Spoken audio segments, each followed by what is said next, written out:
Welcome to college football kickoff. I don't have an intro video this week. I was slacking. I had a coach last night, and so next week I promise you we'll have a dope ass intro. But for today, it's just me and my boy Raphael from my bookie here to talk some college football. We're glad to have him back this season. A lot of listeners love listening to you Tuesday. Got a lot of good insight. Dark humor, always a plus for the pub, and then your odds talks. Can't beat them. So we appreciate you joining us, Raphael. Anytime. The dark humor just usually just spews out. I don't have anything planned. Yeah. Well, I think that's what makes it the best. It just clicks naturally for you. Well, it's college football week 0, but like we talked about Tuesday, we just don't. Let's call it week 1. So on YouTube, we're gonna call this week 1.1. Next week will be 1.2. You can say you can do 1A and 1B. Ooh. All right. See, look, this is why you're the big brains of this operation right now, Raphael. Good job. This week there's 7 games, or we're picking 7 games, but there's probably about 22 games between now and Thursday, and then week 1 officially kicks off. I guess that Thursday as well. But anyways, I decided to throw them in here. Some good games, and then some lackluster week 1A games that you would expect here. I tried to pick the best ones for us. Hopefully, I did a good job. We'll see. Raphael will let me know. But before we get into our pick'ems, real quick, we talked about this Tuesday. I just want this audience to get it. Look at this AP top 25. Is there anybody in there that you're thinking there's no shot in hell they're going to stay in this top 25 halfway through the season, much less by the end of the season? Ooh, I would say Wake Forest at 22. I mean, Yeah. I know they have a lot of starters coming back, especially on the offensive side, but I just don't see them. Wow. I mean, I like a lot of those schools. I think Ole Miss, I just get beat up by their schedule. They can slip up and miss a couple games, so they can easily get up. I like a couple teams. I think they're going to end up in the top 10 that are maybe lower, like Wisconsin. I think they can go a little bit higher. So Oklahoma State, stuff like that. And then I said I think Utah goes up to the top 4. So that means who's going to be wiped out? Is it going to be Ohio State? Is it going to be Georgia? Is it going to be Clemson? Is it going to be Notre Dame? So it's interesting. Yeah. But like I said, I love when people look at AP polls and then start betting, because that's just it's hilarious. But it's like, why am I going to bet a number 11 seed against a 3 seed? The 3 seed should be win. They're ranked higher in the polls. Yeah. Do you judge those people more that do that, or the ones that say, "Hey, Zach Wilson's a dog. He's a MILF hunter. I'm gonna put MVP money on him." They're both. They're both. They're the same person. They're the same person. The only time you should look at a poll if you're going to give someone money. That's the only time you should look at a poll. So, hey, I love it. Free advice right there on a Saturday morning. Good deal. I gotta ask, Kentucky. Do you think that they got a shot to win the SEC? No. Okay. No. All right. Fair enough. There's only 2 teams that I think have a shot to win SEC. Yeah, and those being Bama Yeah. and Georgia. Yeah. Fair enough. We're gonna talk about some coaches here. As I downsize these graphics, they get a little bit too big. I just want you to know, or I want to know, who do you think your favorite? Who's going to slip up this year? They're all 4 supposed to be highly contention, but they're a little bit old school. Sorry, Switcher has switched some things up on me. So we got Nick Saban, Kirby Smart. We just talked about it. You just said those 2 have the best chance to win the SEC. And then we got Ryan Day from Ohio State, and then Notre Dame's brand new coach. Out of these 4, who's going to have the most impactful season? Who's going to maybe find their way on a hot seat if any of these 4 actually would find this? I don't think any of these 4 would be fired, but who might be like Twitter's maybe Notre Dame if they start off slow, but I just think the fan favorite and a player favorite for Notre Dame's new head coach, he's going to have to be an offer for him to look at that. Nick Saban, for everything we've heard about him so far and mad about last year and all that, and they're reloaded, they probably have the Heisman favorite, not even on offense, the defense. So I think he's going to come off a little Yeah. pissed off. I would not be shocked if he just runs up scores this year because he just looks mad. Yeah, yeah, exactly. I totally agree with you. I think, well, we finished second. I got this huge chip on my shoulder, and like he actually embodies that, and I think he's just gonna just run through the SEC. I totally agree with you. Yeah, Marcus Freeman, you talked about the players coach. I think his job's safe for at least a couple years, even if they go 9 and 4, whatever it might be. I still think he's safe for a couple years, because the players love him, and he's earned his spot on that staff as the head coach. Yeah, I was thinking about maybe putting up some first coaches to be fired, stuff like that. I would think if I had to, Scott Frost would have to be up there, high on the list. Herb Edwards would probably be up there, high on that list. Was it Brian Harrison from Auburn would probably be high on that list. But yeah, there's a lot of Yeah. teams. The guy in my backyard, Marcus Arroyo for UNLV. First of all, why does UNLV even still have a football program? It still boggles my mind. He's someone on the list, but yeah, it should be.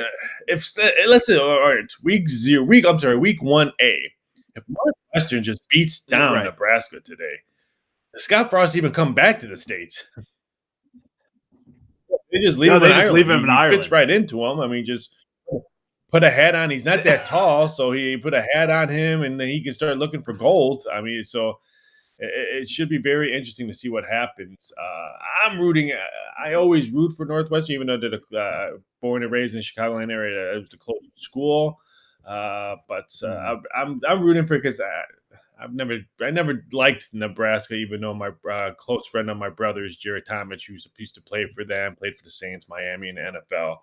He went there, but this is not 1990, so Right. Yeah, exactly. Well, you know what? We're talking about. We look at might that as leeway. well I see. I put start that there for leeway in us there. Did you see and kind that? of get. I know you're just too damn good, Raphael. Oh man. All right. Manchester just Let's scored two. It's 1-0. See, I didn't cheer and do my Mexican goal song when they scored. I So could have went, we're man, you blaming you. Is that what we're getting go at? while you're fiddling around with the graphics. Yeah, That's what we needed to do. Yeah, some time killer. All right. So Nebraska, Northwestern. You talked about Scott Frost. He's for sure on a hot seat. But then we look at Nebraska last year. They were within every single game. I'm pretty sure they played with. It was all within a score of all their losses. I think -1. Like they're the best worst team I've seen. It seems like Northwestern coming off a 3-9 season, I believe. Got to find some upgrade here. Who are you picking? Who's your not your heart? Because I know where your heart went, but who are you picking with your money? if I had to, I would try to find that 12 and take Northwestern because again, I just cannot trust Scott Frost -12 or higher point favorite as of right now. This is not 1990 Nebraska team. I just now can Nebraska just roll? Yeah, because last time I checked, Northwestern's offense was horrible last year. The only time they scored 20 points or more, I think, was against Rutgers in early October. So they Right. couldn't score last year at all. So I don't know what they're bringing back on offense. So I can't really say, ooh, I think Northwestern money. Give me Northwestern money line. No, because the Northwestern stinks too. So it's not like I'm picking something like that. This is like you're picking cereal early in the morning. Do you want brand cereal or Wheaties? They're both stink. They're both going to cut the top of your mouth. So that's what you're looking at on this game. I just think it's way too many points. I'll probably look at Northwestern if it climbs. I mean, we only have a couple more hours before this game Mhm. tips off. Getting a lot of good way 2A action now. It's mostly Nebraska money coming in all week now. Got some Northwestern money coming in. This one opened up at 10. I would not be shocked if this one continues to climb downward. Would not be shocked if we have to close like around 10.5.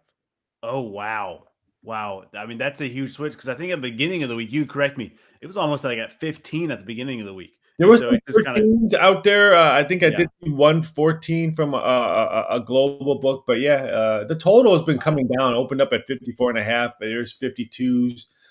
Just as I say that, 51.5 just popped up at a shop. So I think the total will continue. I would not be shocked if that total lands around 51, 50.5. Yeah. Okay. Hey, I like it. Solid advice. Let's move on to the battle of mediocrity, Kentucky here. If I can pull it up, boom. No, I do this every week. You think I get better at it? All right.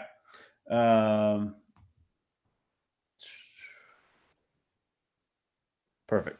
All right. Austin Peay, Western Kentucky. Western Kentucky gets a sleeper pick on quarterbacks here, transferred from West Virginia Dodge here. He's supposed to be the real deal for him. Western Kentucky, not a bad program in recent memory. They've been kind of chipping away, getting better each season. It seems like Austin Peay, you just never know. It's kind of that one AA feel to him. But Western Kentucky, 21.5 point favorite, over under set 67.5. Who's your pick? Last time we saw the Hilltoppers, they beat Appalachian State easily. You didn't have to bring that in, okay? But I'm just that's what I'm reading. And if this was college basketball, I would look at Austin Peay. I like it. I like bringing it back as their college hoop. I think their backcourt's going to be really fun to watch. But last time I checked, we're talking pigskin, not college hoop. So I would have to look at the Hilltoppers. I like this program. This program, if you're buying stock and all that, this is one of the programs that no one's talking about that's going upwards. Even though, I mean, and not in our best division, but it doesn't matter. You play what's in front of you, and this team plays what's in front of them, and they play really good. Yeah, I totally agree with you. Are you touching this over under here? I can't. I just can't trust Austin. Okay. I do believe Western Kentucky's going to put up points. Am I going to get anything from Austin Peay, especially in the second half when maybe Western Kentucky has their third, fourth, fifth stringers, and maybe the science program out there? Yeah, exactly. Yeah, I'm with you. Hey, I'm riding that train with you. Let's go Western Kentucky easy. All right, now maybe a little bit more exciting matchup than what we just talked about. Wyoming, Illinois. Wyoming coming off a really great couple seasons here. They're having to rebuild the whole left side of the offensive line. Is pretty brand new to Wyoming. A lot of NFL talent has left. Illinois seems like a program that it's getting better each time. They had some huge transfers like DeVito coming in from quarterback or for quarterback. Over under set 44. Illinois 13-point favorite. Who you got here? Yeah, I do like this Illinois team. I just wouldn't move to a solid 14 now. I think it stays 2 touchdown favorite. I don't see it moving off 14 unless we move it back down to 13. I don't see that Wyoming money coming in unless you're a UPS driver, because what can Brown do for you? Because that's what Wyoming looks like.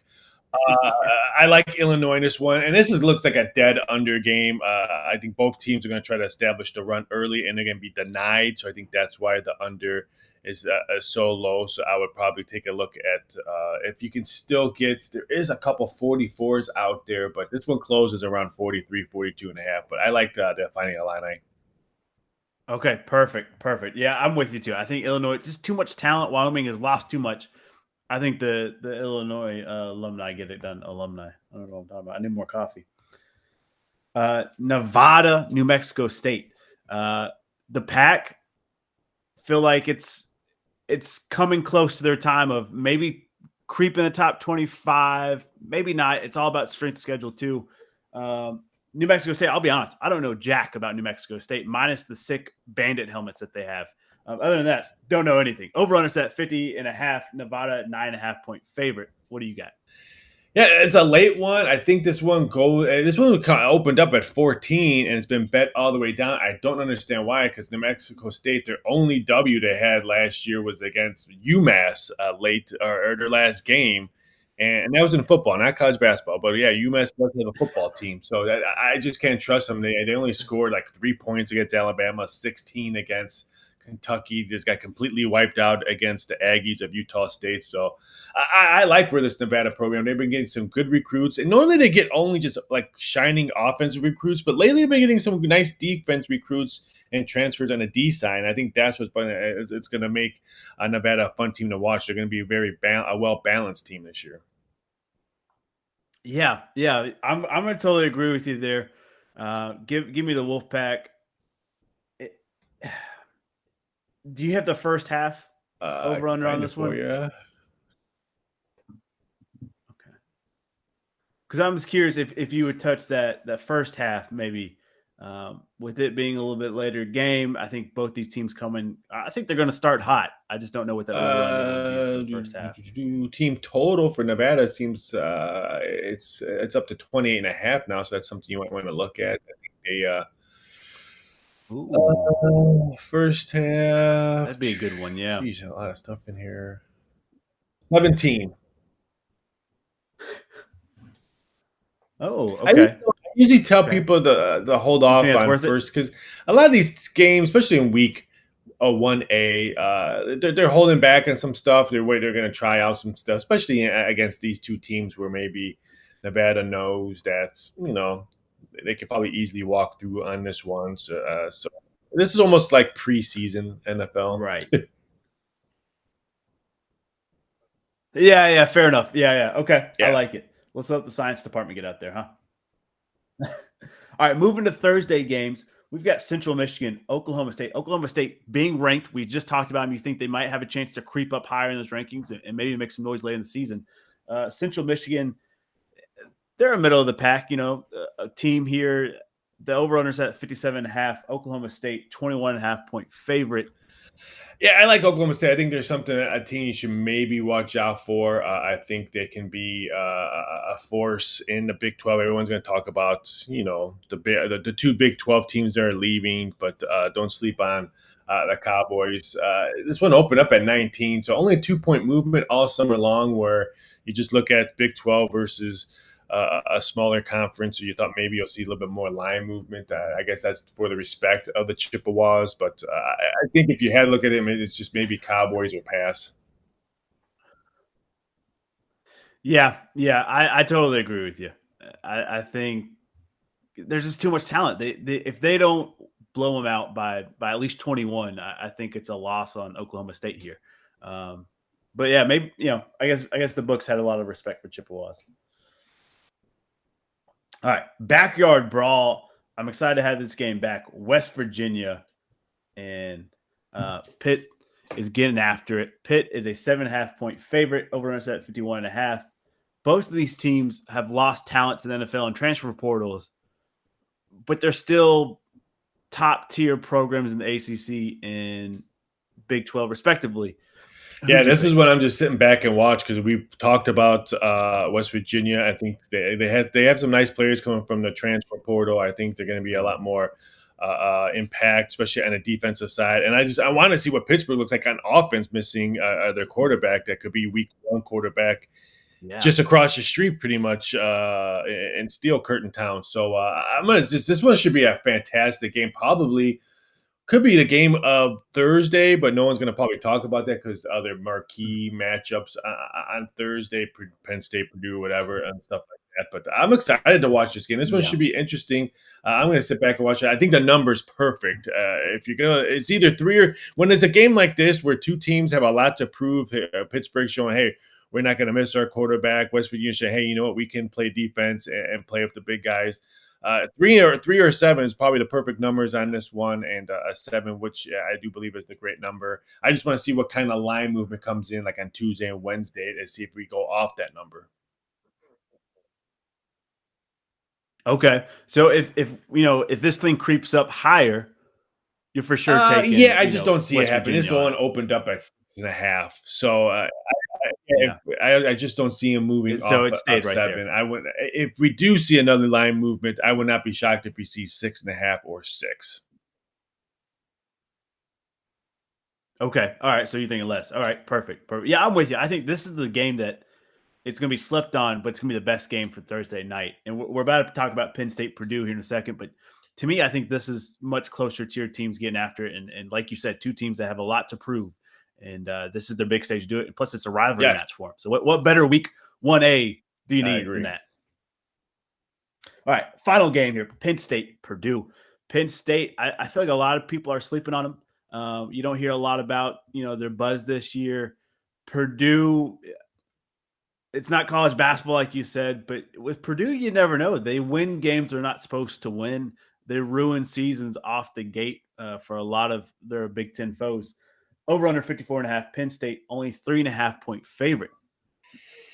Yeah, I'm a little shocked on it's 3. I thought it was gonna be closer to, like, maybe 1 or 2, as 3, Yeah. we just said such a key number, and stuff. Here's one of those games where you just think, "Okay, Penn State should win this one," and then Purdue pulls the cover over and they get a big W. You said it, Penn no one's talking about Penn State. The only team they're really talking about in the Big 12 besides Ohio State and Michigan and maybe Michigan State, and the team that I like coming into is Wisconsin. But no one's talking about Penn State, and so that's kind of scares me on it. So it would not shock me if Penn State does come out and maybe win this by a 7 or more. So I'm gonna wait to see if that ugly half point comes off. There is only 1-3, but I don't feel like laying -120 on the juice. I'm gonna wait to see what this one because again it's a Thursday game. Everyone's probably not going to bet this game until Monday or Tuesday. And then the heavy action starts coming in on Wednesday. If I can get less than 3, I'm probably going to look at Penn State. If I don't, then I'm probably just going to pass. The total came down a little bit. If it continues to come down, I might look at the over. Open up at 56.5. It's 54. 54.5 right now. So I think we see some points scored in this one. I think Purdue's going to want to run the ball early and throw late. So I think that we can see some touchdowns late in this game. I like that pick a lot. I totally agree with you. I think, man, I think it's going to be a good game. I think Purdue is going to. I think they're going to give them a dogfight, and especially not being in Happy Valley. Penn State. If I'm Coach Franklin in Yes. Penn State, I'm a little nervous for this matchup, but we'll see. Yeah. Hey, that's all I got for us this week, Raphael. Short week. There wasn't a lot to choose from. We're going to dive in more Saturday. I'll be coming live from Boone for the App State UNC game. So you can save your shit talk later, Raphael, if you want. I give love for App State. I had to mention the truth that the last time we saw them last year, they got beat down. That's all. I mean, I'm not going to lie and sugarcoat it. The truth hurts, Raphael. It hurts sometimes, all right? We'll have Zach Thomas, former App State quarterback, on with us as well. And hopefully some of the other boys will join us. But hey, it's going to be a fun time. Next Saturday morning, we'll join you at the same time. And as Tuesdays, always catch us live. Raphael, any media presence for you coming up that you'd like to shout out? Oh, it's just football season. I mean, it is what it is for me. You and we had this talk on Tuesday where everyone thinks, oh, football's here. But here's me. What is it? It's what, 5 something in Vegas time. I'm up watching soccer. I got Little League World Series all day today. Hawaii's going to win it all on Sunday, so they're minus I think 20. I think they're minus 2,000 tonight. Probably run line -3.5. This Hawaii team, I know people are like you can bet on Little League World Series. I can't believe you're talking about that, but this is Hawaii Little League team. It's probably one of the best Little Leagues teams I've seen. Play in LLWS and a very, very long team. This is my job where I have to watch all this other Yeah. But so it should be interesting. The only bright spot is that we talked on Tuesday. There's no really good fights tonight, so I can maybe take a small step backwards and just concentrate on watching some college football. One CFL game. Yes, I do watch CFL. There's only one game tonight. I missed a great game last night as BC Lions lose at home, but that's my life of just constantly watching stuff that people don't think I watch. And don't forget the WNBA playoffs start tomorrow too. Yeah, exactly. Man, it's a tough life for you, Raphael. It's tough. It's shocked that I've been married for 20 plus years, to be honest with you. Yeah, that's fair. Absolutely. Now that Hawaii team, I gotta ask, is that like a bench warmer scene like No. I am 12 with like a $20 slide to the no, you're thinking these guys are just and people keep but there's probably good. American kids there because Hawaii, for them the armed services that are there. They're like, no, most of these kids are Hawaiian kids and stuff like that. They just play fundamental baseball. And I tell people, watch their home runs. They're not pulling it. Their home runs are straight ahead center. I mean, so that just tells me that the way they hit the ball and batting practice and all that, they're not pulling. They're hitting the ball opposite field to move runners over. They just play, and they have probably the best pitching out there. They have a lefty, and their shortstop's probably going to be be playing in the majors. Wow. So they just technically sound baseball coming from Hawaii. Love to see it. Hey, Raphael, thank you so much, man. We'll see you next Saturday, and have a fun weekend, and hopefully it's a little bit more relaxed.